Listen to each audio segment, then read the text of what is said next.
안녕하세요, 여러분. 오늘부터 앞으로 세 편에 걸쳐서 사회적 가치 절하를 받고 있는 사람들의 보편적인 삶에 대해서 좀 더 심층적으로 저희가 살펴보겠습니다. 오늘도 강의에 앞서서 과거와 현재, 그래 미래의 이 땅의 주인이 되는 다른 원주민들에게 경의를 표하고 오늘 강의 또 시작하겠습니다. 지난 시간에 제가 간략하게 사회적 역할 강화론이 무엇인지에 대해서 말씀드렸습니다. 여러분 지난 시간에 보신 두 표 있죠? 그 지난 시간에 가치 절하에 대한 내용과 내용에 이어서 오늘은 가치 절하된 사람들의 보편적인 삶을 이제 살펴보겠는데요. 울픈스버그 박사님께서는 사회적 가치 절하로 인해서 여러 가지 해로움을 끼치는 보편적인 경험을 이것을 하나의 단어로 설명을 하셨는데 이것을 상처라는 단어라고 이렇게 설명을 하셨습니다. 우리 모두가 살면서 여러 가지 상처를 받을 수는 있는데요. 특별히 신체적인 손상 때문에 어떠한 기능을 할 수 없는 기능적인 손상을 갖고 있는 사람의 경우에 있어서는 기능의 손상 때문에 신체적인 손상이 올 수도 있고 또 신체적인 그 장애 때문에 기능적인 장애가 또 올 수도 있습니다. 이런 사람들에게 보편적인 경험으로는 사회적으로 이들의 지위가 낮아진다는 것입니다. 이 사람들이 어떤 능력을 갖고 있고 또 무엇을 이 사회에 기여할 수 있음에도 불구하고 기본적으로 어느 사회이든지 간에 이러한 기능적인 장애, 신체적인 장애 때문에 사회적으로 그 사람들은 지위가 낮아지는 모습을 보게 되는 그 사회 현상을 울픈스버그 박사님은 이제 살펴보시게 되었는데요. 이렇게 사회적인 지위가 낮아지는 경험을 하게 되는 사람에게는 거절감이 그 사람 마음 가운데 놓이게 된다는 것입니다. 우리가 누구로부터 거절을 받나 살펴보게 되면 이렇게 신체적이거나 아니면 기능적이거나 이러한 장애 때문에 가족에게서부터 거절을 받을 수도 있고요. 또한 지역 공동체에서 거절을 받는 경험을 하게 됩니다. 복지 서비스 시스템에서 또한 거절을 받을 수도 있죠. 내가 원하는 서비스를 받고 싶지만 그 서비스 기관에서 그 한 대상자가 이용자가 어떤 공격적인 행동을 갖고 있거나 아니면 본인들이 줄 수 없는 그런 필요를 갖고 있을 때는 복지 서비스 시스템에서조차도 그 대상자를 거절하게 된다는 것입니다. 아울러서 어느 사회이든지 간에 이렇게 사회적으로 가치가 절하된 사람에게 있어서는 사회가 또한 그들을 거절하는 경험을 많이 하게 된다는 것입니다. 이렇게 거절감을 느끼게 된다면 그 사람 안에는 자기도 모르는 사이에 주변 사람들이 그 거절감을 야기할 때 의도하지 않았음에도 불구하고 그들 안에는 부정적인 역할로서의 그들의 위치가 떨어진다는 것입니다. 부정적인 역할에 대한 이 부분은요. 사회적 역할 강화 이론을 배우는 데 있어서 굉장히 중요한 핵심 요소이기도 합니다. 그래서 오늘은 부정적인 역할에 대한 그 내용을 좀 더 자세하게 나눠보겠는데요.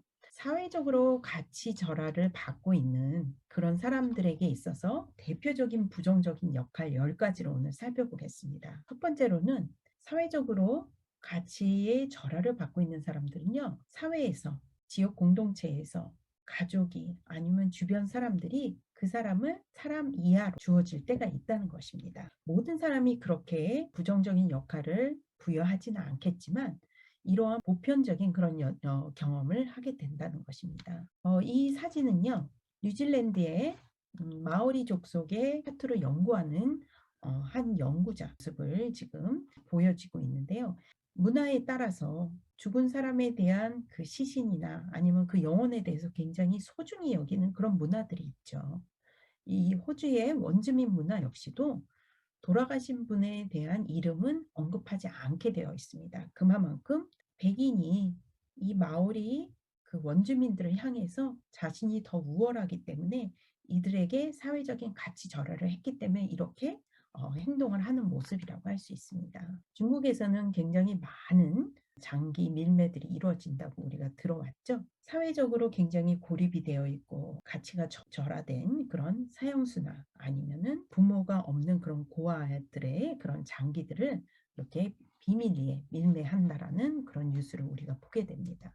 두 번째로 부정적인 역할의 또 예로는 사회적으로 가치 절하되는 사람을 마치 괴물로 아니면 공포의 대상으로 여기는 것입니다. 노틀담의 곡주에 대한 얘기를 보면은 노틀담에 살고 있는 그 곡주, 신체적으로 그 장애가 있다라는 것 때문에 그 지역 사회에서 그 사람을 괴물로 취급을 해서 그 사람은 성당 안에서 평생을 숨어 살아야 하는 그런 이야기를 우리가 볼 수 있듯이 사회적 가치 절하를 받는 사람들의 두 번째 부정적인 역할에는 괴물이나 공포의 대상이 있다고 할 수 있습니다. 세 번째로 사회에서는 사회적 가치 절하된 사람은 웃음거리의 대상으로 그렇게 여깁니다. 기사글이나 미디어에서 이 사람들을 웃음거리로 그렇게 전락시키는 모습들을 저희가 보게 되고요.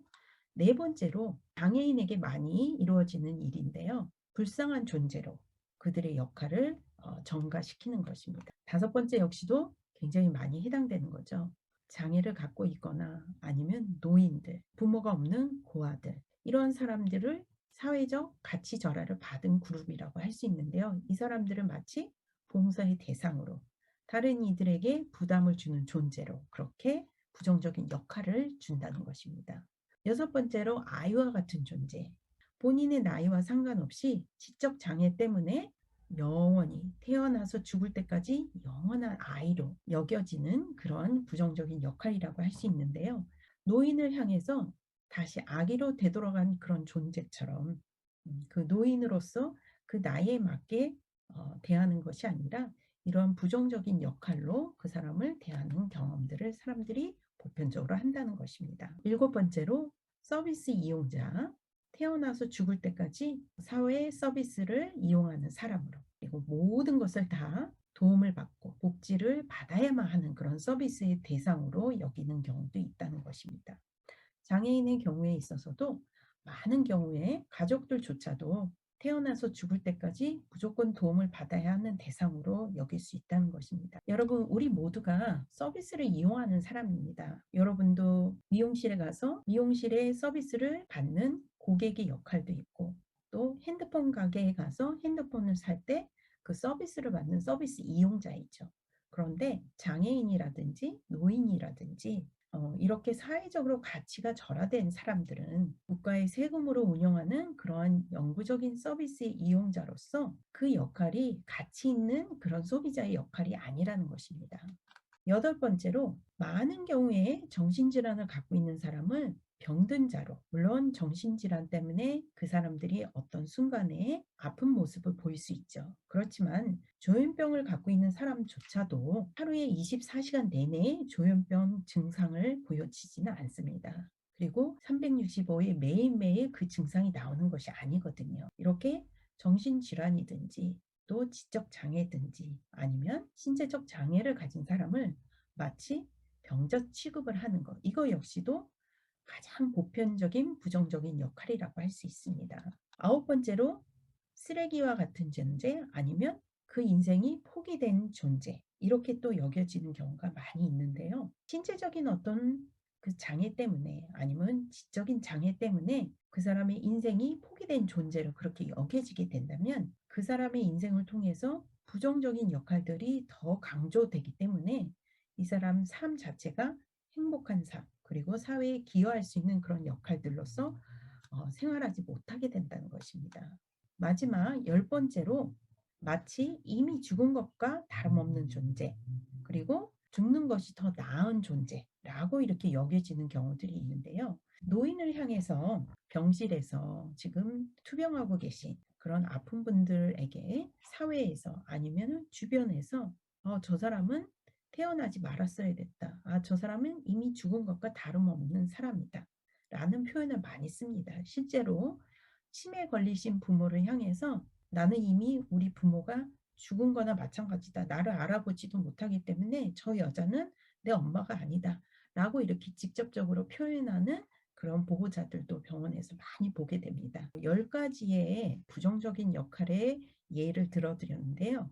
이 10 가지의 사회적인 현상은 어느 사회든지 어느 나라든지 존재를 한다는 것입니다.